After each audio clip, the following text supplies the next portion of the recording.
प्रयागराज से खबर है, जहां अभी मुक्तेश्वरानंद की संकटें बढ़ती जा रही हैं। आखिरकार वो कौन सा संकट है जिसमें अभी मुक्तेश्वरानंद फंस गए हैं? इसके बारे में जानकारी देने के लिए मेरे सहयोगी सागर मौजूद हैं प्रयागराज से, जो आपको इस खबर की हकीकत बताएंगे। सागर, ओवर टू यू। देखिए अनाया, बिल्कुल अगर हम बात करें तो पूछता है भारत ग्राउंड जीरो से मैं आज के दिन जो अब परत दर परत कड़ियां सामने आ रही हैं शंकराचार्य को लेकर, वो वाकई में चौंकाने वाली हैं। पूरे माघ मेले के दौरान हमने दिखाया किस तरह से शंकराचार्य पर कई सारे आरोप लगे, लेकिन अब जो है वो तीन तरफा अब घिर चुके हैं। चाहे बात प्रयागराज प्रशासन की करें, चाहे बात देखिए यहाँ पर आशुतोष ब्रह्मचारी की करें, जिन्होंने कई सारे आरोप लगाए उनके आश्रम में अवैध गतिविधियों को लेकर। आज के दिन जो देखिए जिला कोर्ट में जब सुनवाई चल रही थी, तो वो फैसला अब एक बंद लिफाफे में है, जिस पर फैसला आने वाले कुछ दिनों में आएगा। लेकिन अगर वो राज अगर दुनिया के सामने आ गया और वाकई में उसमें सत्यता अगर पाई जाती है, तो फिर अभी मुक्तेश्वरानंद के लिए बहुत बड़ी मुश्किल खड़ी हो सकती है, क्योंकि ये मामला देखिए बच्चों से अवैध शोषण से जुड़ा हुआ है। रिपोर्ट आप देखिए। इन्होंने वहाँ कुकर्म करते थे, आश्रमों में करते थे, इतनी गंदी घटना इन्होंने किया है, बच्चों का जीवन बर्बाद किया। हमारे द्वारा उठाए जा रहे स्वर को बंद करने का उनके पास कोई तरीका ही नहीं, इसीलिए वो इस तरह की नीच हरकत अपने लोगों के माध्यम से करवा रहे हैं। शंकराचार्य की पदवी को लेकर स्वामी अभी मुक्तेश्वरानंद का विवाद प्रयागराज प्रशासन के साथ खत्म नहीं हुआ था कि वो नए विवादों में घिर गए हैं। इतनी गंदी घटना इन्होंने किया है, बच्चों का जीवन बर्बाद किया। कि इन्होंने वहाँ कुकर्म करते थे, आश्रमों में करते थे, इतना ही नहीं, माँ गंगा की गोद में इन्होंने इतना गंदा काम किया छोटे छोटे बच्चों से। मैं नहीं कह सकता आज आपके सामने भी, इतने गंदे लोग संत नहीं हो सकते, इनको जेल में लाना चाहिए। जगत गुरु रामभद्राचार्य के शिष्य आशुतोष ब्रह्मचारी ने स्वामी अभी मुक्तेश्वरानंद के शिविर में बच्चों की यौन शोषण का आरोप लगाया तो हड़कंप मच गया। मामला प्रयागराज की पॉक्सो कोर्ट तक पहुंचा। आज सुनवाई हुई। सुनवाई के बाद कोर्ट ने 14 दिनों के लिए फैसला सुरक्षित रख लिया। पॉक्सो कोर्ट ने पुलिस की रिपोर्ट का भी संज्ञान लिया है। सूत्रों के मुताबिक प्रयागराज पुलिस कमिश्नर ने कोर्ट में जो रिपोर्ट दाखिल की है, उसमें लैंगिक अपराध की पुष्टि हुई है। आशुतोष ब्रह्मचारी ने कोर्ट से अभी मुक्तेश्वरानंद पर FIR दर्ज करने की मांग की है।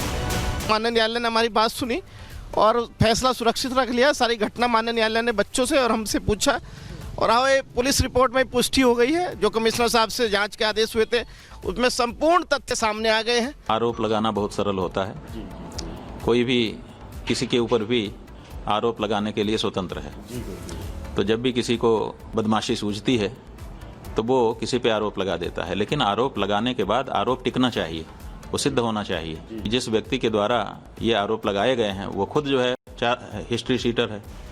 जगत गुरु रामभद्राचार्य के शिष्य आशुतोष ब्रह्मचारी के मुताबिक माघ मेले के दौरान प्रयागराज में 2 नाबालिग बालक उनके संपर्क में आए थे।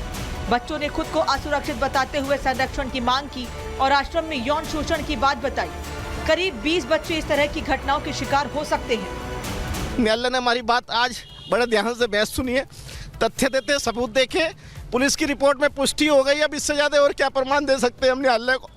और हमें उम्मीद है कि अब वो दिन दूर नहीं कि ऐसे पापी जो सनातन को बदनाम कर रहे हैं वो सड़कों के पीछे रहेंगे। नंगी सीढ़ियां हमारे पास है, आप भी नहीं देख पाएंगे। हमने न्यायालय को सब आज दिखा दिया है। आशुतोष ब्रह्मचारी का दावा है कि स्वामी अभी मुक्तेश्वरानंद की तरफ से उन्हें धमकियां मिल रही हैं, इसलिए पीड़ित परिवार और उनकी सुरक्षा सुनिश्चित की जाए।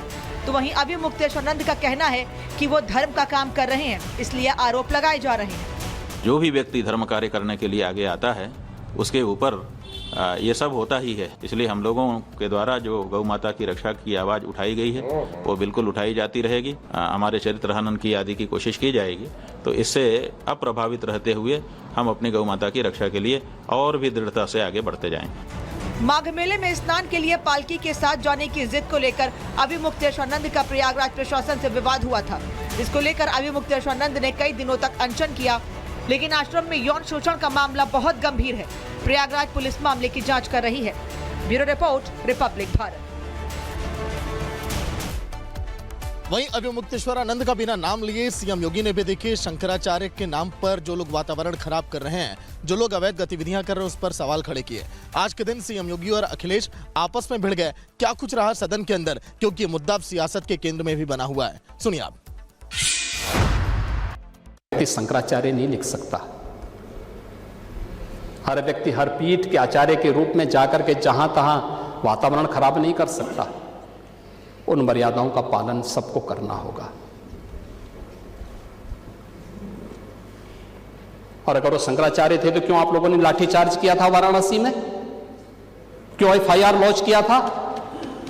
आप नैतिकता की बात करते हैं। हमारे पूजनीय शंकराचार्य को जो हमारी पौराणिक परंपरा रही है, जो हमारी सनातनी परंपरा रही है, उस त्रिवेणी को तोड़ा है जो किसी भी मुख्यमंत्री ने या किसी भी राज्य में इस तरह की परंपरा को, सनातनी परंपरा को किसी ने नहीं तोड़ा। तोड़ा अगर है तो जो नकली योगी हैं, क्योंकि वो सर्टिफिकेट शंकराचार्य जी से मांग रहे थे, तो सर्टिफिकेट वही मांग सकता है जिसके पास अपना खुद का सर्टिफिकेट हो।